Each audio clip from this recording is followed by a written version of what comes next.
बाबा, आज येताना बासुंदी घेऊन या ना. अगं, कालच आपण आईचा वाढदिवस होता म्हणून आणली होती ना.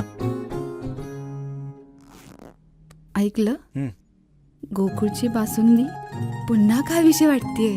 खरं सांगू, मलाही खावीशी वाटतेय.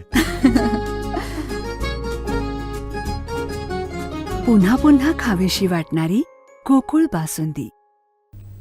पेन्शन विभागाचे अधिकारी पेन्शनर्सची फसवणूक करत असल्याचा आरोप करत तसेच अन्य मागण्यांसाठी कोल्हापूर विभागीय कार्यालयावर 18 मार्चला भव्य मोर्चा काढण्यात येणार आहे. ईपीएफ पेन्शनर संघाच्या अखिल भारतीय समन्वय समितीचे राष्ट्रीय महासचिव अतुल दिघे यांनी या मोर्चात पेन्शनर्स यांनी मोठ्या संख्येने सहभागी होण्याचं आवाहन केलं आहे.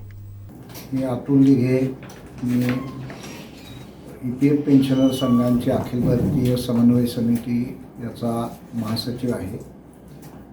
प्रॉव्हिडंट फंडाच्या पेन्शन योजनेमधून पेन्शन घेणाऱ्या लोकांची स्थिती अत्यंत बिकट आहे. 700, 800, 1000पासून 4000पर्यंत पेन्शन मिळणारे लोक आहे. त्याला महागाई भत्ता नाही आणि 35-35 वर्ष देशाची सेवा करून देशाचा विकास केल्यानंतर आज निवृत्त झाल्यानंतर अत्यंत हालाकीच्या स्थितीत जीवन या लोकांना जगावं लागत आहे. देशभरातील पेन्शनर या संघटनेत सहभागी झाले असून उद्याच्या 18 तारखेला पेन्शनरांची जी फसवणूक प्रॉव्हिडंट फंड कार्यालयाकडून चालली आहे त्याच्या विरोधामध्ये कोल्हापूरमध्ये प्रॉव्हिडंट फंड कार्यालयावर एसटी स्टँडजवळ जमून पेन्शनर मोर्चा काढणार आहेत आणि पेन्शन कार्यालय बंद करण्याचे धोरण देशभरामध्ये संघटनेनं घेतलेलं आहे.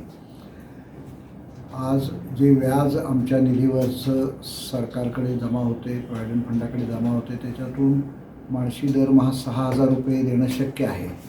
परंतु आज प्रॉव्हिडंट फंड या ठिकाणी सरासरी 1500 रुपयाच्या वर पेन्शन देत नाही अशी स्थिती आहे. त्यातून जी परिस्थिती निर्माण होते आहे त्या स्थितीला सरकारचं धोरण आणि प्रॉव्हिडंट फंडाचा खोटेपणा हा जबाबदार आहे.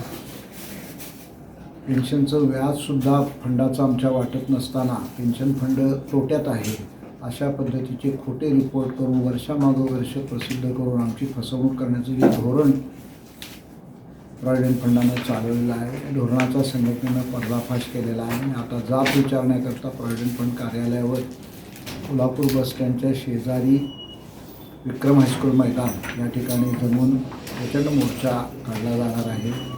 सिंधुदुर्ग रत्नागिरी भागातील EPS 95 पेन्शनरांना मी आवाहन करतो की त्यांनी 18 तारखेच्या मोर्चामध्ये कोल्हापूर येथे मोठ्या संख्येने सहभागी व्हावं. आमचे दिवसभरातले सर्व अपडेट्स, ताज्या घडामोडी आणि थेट लाईव्ह पाहण्यासाठी सबस्क्राईब करा, लाईक करा कोकणचं नंबर 1 महा चॅनल कोकण 7 लाईव्हचं YouTube चॅनल.